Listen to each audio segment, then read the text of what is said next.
Marcus and Elena have the exact same mortgage. $400,000, 30 years, 6.85%. A realistic national average this year. Marcus sends an extra $600 a month straight to the principal. Elena makes the same required payment and takes that same $600 and puts it into an index fund instead. Same mortgage, same income. One decision. And by year 30, the two of them are separated by roughly $476,000. Here's the number almost nobody looks at in month one. On a $400,000 loan at this rate, the very first payment is about $2,600. Of that, roughly $2,000 goes straight to interest. Only around $600 actually reduces what's owed. In year one, the bank is being paid first. The homeowner is being paid almost last. This is exactly why Marcus's extra $600 matters so much more early than it ever will again. In year one, that extra payment isn't just $600. It's $600 that skips interest entirely and attacks the principal directly, at the exact point in the loan where the least amount of every payment is doing that job. Pay the same extra amount in year 25, and it barely moves anything, because by then almost the entire payment is already principal. Timing isn't a detail here. It's the whole mechanism. So what does that $600 a month actually do to the loan? It eliminates roughly 143 months from the schedule, just under 12 years, and it moves Marcus's payoff date from 30 years to a little over 18. Total interest saved across the life of the loan. Approximately $245,000. Now follow Elena's $600 instead, invested at something close to the long-run historical market average. By year 5, by year 10, by year 15, her account climbs steadily, and Marcus's guaranteed interest savings climb right alongside it on a strikingly similar curve. For most of the first 15 years, the two strategies stay genuinely close. This is the part almost every online debate skips completely. It isn't obvious who's actually ahead until much later than people assume. Then comes the moment everything shifts. At just over 18 years, Marcus makes his final mortgage payment. For the first time in nearly 2 decades, Marcus wakes up owing the bank absolutely nothing. No payment due next month. No balance sitting in the background of every financial decision he makes.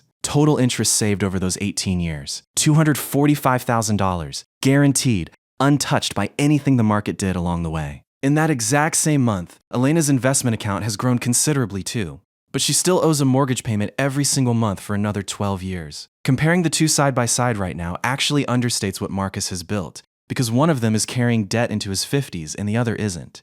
But 18 years isn't the end of the story. Once Marcus's mortgage is gone, so is his monthly obligation, which means he can now take that full accelerated payment, every dollar he used to send the bank, and redirect it straight into the market instead for the 12 years remaining until year 30. Before that number arrives, there's a concept that decides almost everything in this comparison, and almost nobody explains it clearly. Every extra dollar sent to a mortgage earns a guaranteed, risk-free return, exactly equal to the interest rate on the loan. Send extra money at 6.85%, and that's precisely what you earn, with certainty, no matter what happens in the broader economy. The stock market offers no such guarantee. Its long-run historical average sits higher, closer to 10%, but that average hides enormous variation, and it assumes the investor actually captures it, which they usually don't. DALBAR, an independent research firm that's been tracking real investor behavior for over 3 decades, publishes an annual study comparing what the market actually returned against what the average real investor actually earned, accounting for their own buying and selling decisions along the way. Over a recent 20-year stretch, the S&P 500 returned close to 10% annually. The average real-world equity investor, across that same period, earned closer to 9%. Most people don't earn what the market earns, because people don't behave like the market. They sell during crashes. They chase what already went up. They get in late and get out early, at exactly the wrong moments, over and over again, for decades. That single percentage point of difference, compounded across decades, is enough to change which strategy actually wins by hundreds of thousands of dollars. Not because the underlying math is different, but because human behavior is. So the honest version of this comparison was never simply guaranteed 6.85% versus historical 10%. It's guaranteed 6.85% against what an actual investor, with actual emotions, watching an actual account through actual downturns, is realistically likely to walk away with. That gap is smaller than most finance content admits, and it's the real reason this decision isn't nearly as obvious as either side usually claims. Now fast forward to year 30, when both loans are technically finished, one way or another. Elena's account, having compounded for the full 3 decades at that same $600 a month, sits at roughly $1,356,000. Marcus, investing his freed up payment for the 12 years after payoff, ends up with approximately $880,000, on top of a house he's owned, debt-free, since his early 50s. Compare the two portfolios directly, and Elena is ahead by close to $476,000. But that number, on its own, is misleading because it ignores the $245,000 Marcus already banked in guaranteed interest savings back at year 18. Net that against Elena's investment lead, and the real gap narrows to somewhere around $231,000, still in Elena's favor, but less than half the size the headline number suggests. This is the number almost every version of this debate online gets wrong. They compare final account balances and call it a day, without ever accounting for the guaranteed money the other side already locked in years earlier.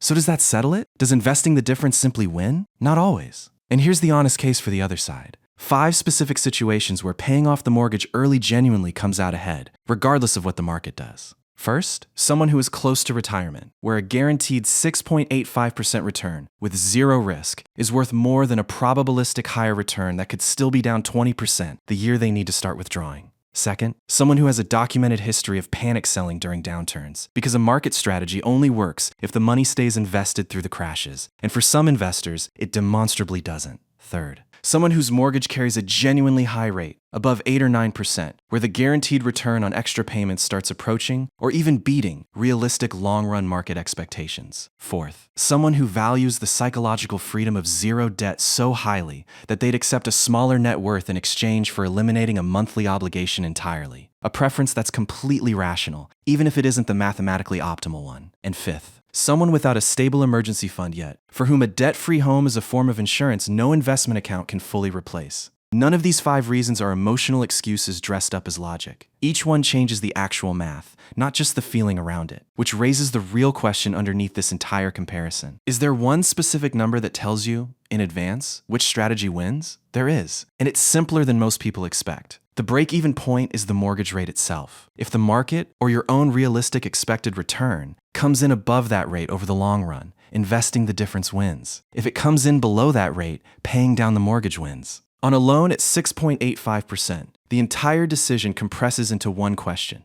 Do you genuinely expect your investments to outperform 6.85% after accounting for how you personally behave as an investor, not how a textbook investor behaves? For most long-term stock investments, the historical odds favor yes. For a shorter time horizon or a more anxious investor, the odds shift. And there's one more piece of context that changes this calculation for a lot of homeowners today, quietly, in the background. The mortgage interest deduction isn't worth what most people assume. With a high standard deduction now in place for most filers, a large share of homeowners no longer itemize at all, which means a large share of that mortgage interest is tax-deductible argument, repeated constantly online, simply doesn't apply to them. Check your own numbers before assuming that benefit is real for your situation, because for many households, it quietly isn't. So if the honest answer is it depends, is there a way to avoid picking a side entirely? There is, and it's probably the most underused strategy in this entire debate. Split it. Take that same $600 and instead of sending it entirely one direction, send $300 to the mortgage principal and $300 to the index fund. This hybrid approach captures a meaningful share of both outcomes simultaneously, a faster payoff than doing nothing extra at all, and a real investment account still compounding the entire time without betting the full amount on either strategy being the right one in hindsight.